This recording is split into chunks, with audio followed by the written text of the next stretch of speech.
Hello everyone, welcome and welcome back to the channel. आज की इस वीडियो में हम पढ़ेंगे गुडविल के बारे में। गुडविल गुडविल क्या होती है वैसे हमें पता भी है, बट अगर शुरू से शुरू करें तो गुडविल का मतलब है जो गुड है, अच्छी है। इसको ना हम नॉर्मल वे में गुडविल तो हमने अकाउंट्स पढ़ना शुरू करा तब हमें पता चला कि अच्छा गुडविल होती है। अदरवाइज हम क्या कहते हैं कि इस कंपनी की बहुत अच्छी रेपुटेशन है। रेपुटेशन समझते हैं, मार्केट में नाम है। कस्टमर आप अगर एक ही जगह बार बार जाए शॉपिंग करने, कपड़ों की कितनी शॉप हैं बट हम एक पर जा रहे हैं, क्यों? क्योंकि हमें उन पर विश्वास है, वो क्वालिटी अच्छी देते हैं, प्राइस सही लगाते हैं, तो हम उनके प्रति क्या है, वफादार है, लॉयल है।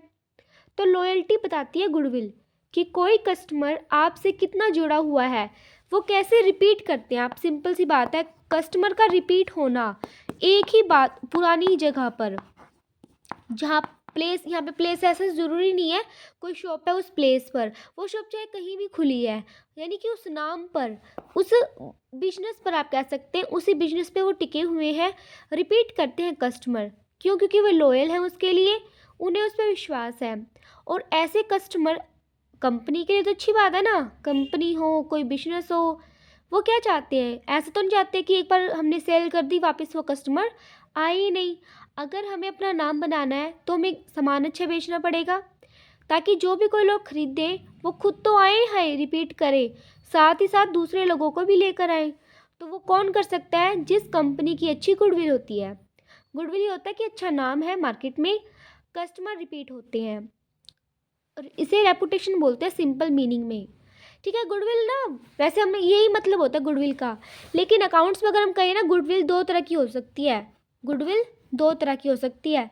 एक तो जो हमने खुद बनाई है, सेल्फ जनरेट करी है, खुद की बनाई हुई, खुद का बनाया हुआ नाम है, वैसे बोल सकते हैं। जैसे कि आपके पड़ोस में, आपके मार्केट में आसपास कोई एक ऐसी शॉप है जो बहुत फेमस है, उन्होंने खुद ने अपना नाम बनाया हुआ है, वो शुरू से, मान लो कोई भी है। अब जैसे हलवाई होते हैं फेमस, कि हमारे यहाँ ये हलवाई फेमस है, कपड़ों की दुकान होती है फेमस, तो जिन्होंने अपना नाम खुद बनाया है, सेल्फ जनरेटेड है, किसी को पैसे नहीं दिए, किसी को ना तो पैसे दिए ना कहीं से मतलब ये पैसे से हमने खरीदी नहीं है। लेकिन कुछ ऐसी होती है जिसको हम खरीदते हैं। खरीदते हैं मतलब आपने देखा है, जैसे किसी शॉप का बहुत ज़्यादा नाम होता है, तो दूसरे लोग क्या करते हैं, मान लो का नाम तो बहुत है बट उसको कहीं ना कहीं लॉस हो रहे हैं, तो वो अपना बिजनेस बेच देती है। जब वो कोई भी बिजनेस अपना, मतलब कोई कंपनी है, कोई भी है, अपना बिजनेस बेच रहे हैं ना, साथ ही साथ नाम भी जाएगा कंपनी का, तो जो लोग उसको खरीद रहे हैं वो उस कंपनी का नाम भी खरीद रहे हैं। मैंने एग्जांपल लिया हलवाई की दुकान का, कि हलवाई की दुकान का अपना बहुत नाम है बट उनको थोड़ा सा लॉस हो रहा है, वो सोच रहे हैं बेच दें, दूसरे लोग आ रहे हैं उस हलवाई की दुकान को खरीदने, तो उस हलवाई का नाम फेमस है ना, उस बने बनाए नाम को वो खरीद रहे हैं ना, परचेज कर रहे हैं। तो एक होती है परचेज गुडविल, एक होती है सेल्फ जनरेटेड जो खुद ने बनाई है, एक परचेज जो किसी और ने बनाई है और हमने उसको खरीदा है पैसे से। हमने कैसे खरीदा है? पैसे से। अब बात पैसे की आ गई, आपको एक बात याद है, मैंने कहा था हम अकाउंट्स में दो चीज़ें रिकॉर्ड कर, एक चीज़ वो चीज़ें रिकॉर्ड करते हैं जो BF हो। BF का मतलब जो बिजनेस से रिलेटेड हो, F का मतलब जो पैसे में गिनी जा सकती हो। यहाँ पे जब कैश ही नहीं है, पैसे में कैसे गिनेंगे? इसीलिए इसको बैलेंस शीट में नहीं होती, ये बैलेंस शीट में शो ही नहीं होती है। ठीक है, आउटसाइड दी बैलेंस शीट होती है, आउटसाइड दी बैलेंस शीट के नीचे होगी, एडजस्टमेंट में दी होगी, बट बैलेंस शीट में नहीं होगी। यहाँ पे कैश की बात आ रही है ना, तो ऐसी जो परचेज्ड गुडविल है वो हमारी बैलेंस शीट में दिखाई देती है। समझ में आया? क्योंकि पैसों की बात है। देखो हमारा नाम कितना नाम है, क्यों हमारे कस्टमर आ रहे हैं, कितना ज़्यादा हम पैसा कमा रहे हैं बिकॉज ऑफ माई गुडविल, ये हम नहीं पता लगा सकते, इसलिए बैलेंस शीट में इसको नहीं दिखाते। वहीं जो खरीदी हुई है उसको बैलेंस शीट में हम दिखाते हैं। समझ आया? कि एक होती है खुद की बनाई हुई, एक होती है खरीदी हुई। अब खरीदी हुई है, इसका तो वैल्यू हमें पता ही है कितने में खरीदी है हमने, तो बैलेंस शीट में दिखाएंगे इसको। इसकी इसकी वैल्यू हमें पता होती है, आप ऐसा बोल सकते हो। इसकी वैल्यू पता है इसीलिए बैलेंस शीट में है। इसकी वैल्यू हमें नहीं पता, सेल्फ जनरेटेड गुडविल की वैल्यू हमें नहीं पता, इसीलिए ना सेल्फ जनरेटेड जो गुडविल है इसकी वैल्यू कैलकुलेट करनी पड़ती है, यानी कि निकालनी पड़ती है। और कैसे निकालते हैं वो हम देखेंगे। जो सेल्फ जनरेटेड गुडविल है उसकी वैल्यू कैलकुलेट करनी पड़ती है, और किन किन केसेस में करते हैं और कैसे करते हैं वो भी हम देखते हैं। आप तब तक ये सारा नोट कर लिया होगा मुझे लगता है, नहीं करा तो आप अभी कर सकते हैं पॉज करके। ठीक है, मैं इसको रब कर रही हूँ सारा। समझ आया ना गुडविल क्या होती है? 2 तरीके की होती है। जो सेल्फ जनरेटेड गुडविल है इसकी वैल्यू हमें नहीं पता होती, तो हमें कैलकुलेट करनी पड़ती है, यानी कि इसकी वैल्यू फाइंड आउट करनी पड़ती है, वैल्यूएशन करना पड़ता है।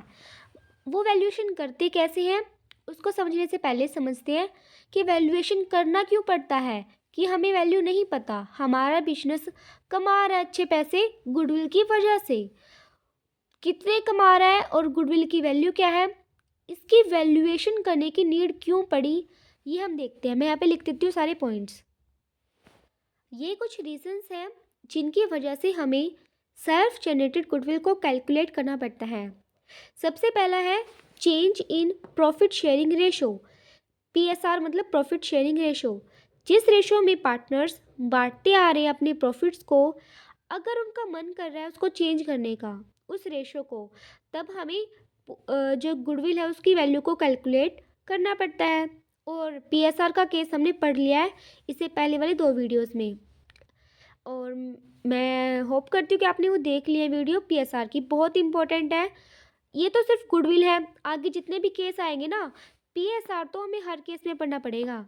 PSR मतलब प्रॉफिट शेयरिंग रेशो को जब चेंज करते हैं वो केस एडमिशन रिटायरमेंट सब में आता है।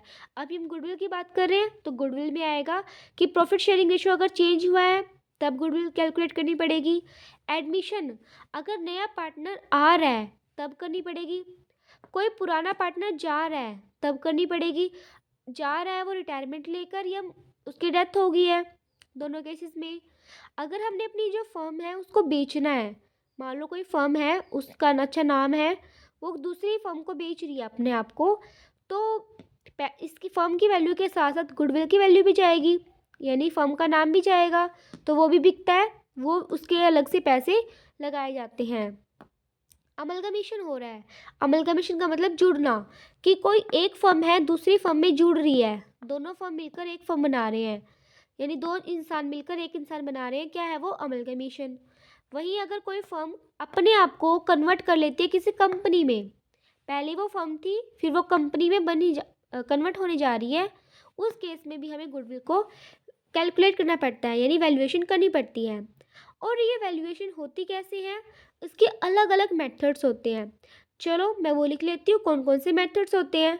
ये समझ में आया कि वैल्यूएशन की हमें नीड कब कब पड़ती है। इन सारे केसेस में हमें नीड पड़ती है और इन केसेस को हम अच्छे से करेंगे। ठीक है, मेथड्स क्या होते हैं वैल्यूएशन करने के गुडविल के? 3 तरह के मेथड होते हैं। मैं लिखने वाली थी पर उससे पहले आपको बता दूं, जो गुडविल है हमें पता है ना गुडविल क्या है, कि हमारा नाम है मार्केट में जिसकी वजह से कस्टमर हमारे पास रिपीट हो रहे हैं। अब कस्टमर रिपीट हो रहे हैं तो हमें क्या मिलेंगे, प्रॉफिट मिलेंगे। सारा जितना भी मसला होता है बिजनेस शुरू करने का या बिजनेस होने का, क्यों कोई करता है, पैसा कमाने के लिए, यानी प्रॉफिट्स कमाने के लिए। तो गुडविल का संबंध किससे है, प्रॉफिट से है। गुडविल होगी तो प्रॉफिट्स होंगे, गुडविल नहीं होगी तो नहीं होंगे। ज़्यादा गुडविल की वैल्यू है, प्रॉफिट्स ज़्यादा होंगे, यानी गुडविल के लिए हमें प्रॉफिट्स हमारे रिजल्ट होते हैं गुडविल का। जैसी गुडविल होगी वैसे हमारे प्रॉफिट्स होते हैं, इसीलिए जो तीनों मेथड है वो प्रॉफिट से रिलेटेड है।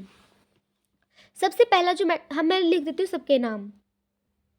ये 3 तरह के मेथड होते हैं, average profit method, super profit method and capitalisation method. अभी आपको समझ नहीं आएगा मैं क्या बोल रही हूँ, बस अभी आप सुन लो। नाम होते हैं कि average profit method, super profit and capitalisation. 3 ही होते हैं मेन, लेकिन जो एवरेज प्रॉफिट है इसके अंदर 2 चीज़ें होती हैं, कि एक तो simple average profit. Average profit क्या होता है बताऊंगी मैं सब कुछ। एवरेज प्रॉफिट के अंदर दो तरीके हैं, या तो सिंपल एवरेज प्रॉफिट निकाल लो या वेटेड। वेटेड पता है ना, हम बहुत सारी बार हमने देखा है कि हम कुछ भी चीज़ निकालते हैं सिंपल, उसका वेटेड भी होता है। वेट दे देते हैं हर एक साल को, एक पहले साल का एक इतना वेट, दूसरे साल का इतना वेट, फिर वेट से मल्टीप्लाई करना पड़ता है। सिंपल है, एक सिंपल और एक वेटेड एवरेज। सुपर प्रॉफिट में ना ज़्यादा कुछ नहीं करना, ये एक ही तरह का होता है। जैसे इसमें दो है, इसमें नहीं है ऐसा, लेकिन ये इसी से रिलेटेड है। एवरेज प्रॉफिट से थोड़ा आगे का वर्जन है। फिर कैपिटलाइजेशन, ये जो कैपिटलाइजेशन है ना, यानी कि प्रॉफिट्स को कैपिटल में बदलना। प्रॉफिट्स को, या फिर आप ऐसे समझ सकते हैं, कैपिटल जो पैसा लगाते हैं ना ओनर, उससे रिलेटेड है। ये भी दो तरह से हो सकता है। देखो जैसे हमने प्रॉफिट पढ़े, एवरेज प्रॉफिट, सुपर प्रॉफिट, वैसे ही ये हो सकता है capitalisation of average profit, AP मतलब है एवरेज प्रॉफिट, और कैपिटलाइजेशन ऑफ सुपर प्रॉफिट, मैं शॉर्ट फॉर्म में लिख रही हूँ, capitalisation of average profits, capitalisation of super profit. ये दो तरीके से होगा। तो इस तरह से हमारे तीन मेथड होते हैं, जिसके अंदर दो इसके पार्ट होते हैं, दो इसके पार्ट होते हैं। अब पार्ट जितने जितने हैं उनके फॉर्मूले भी अलग अलग होंगे। हम सबसे शुरू करते हैं, सबसे पहले करेंगे हम एवरेज प्रॉफिट जो कि सिंपल वाले हैं, फिर करेंगे एवरेज प्रॉफिट वेटेड, फिर सुपर प्रॉफिट का केस करेंगे, फिर कैपिटलाइजेशन का। ये बहुत ही इंटरेस्टिंग होने वाला है। आज की वीडियो में भी हम इतना ही करते हैं। जो प्रॉफिट्स के बारे में है, जो भी गुडविल के बारे में है, फॉर्मूलेस वगैरह, वो नेक्स्ट वीडियो में करूँगी मैं। इतना समझ में आया तो आप बता देना, कहीं पर कोई डाउट है पूछ सकते हैं। ठीक है, मिलते हैं नेक्स्ट वीडियो में। इस वीडियो में इतना ही।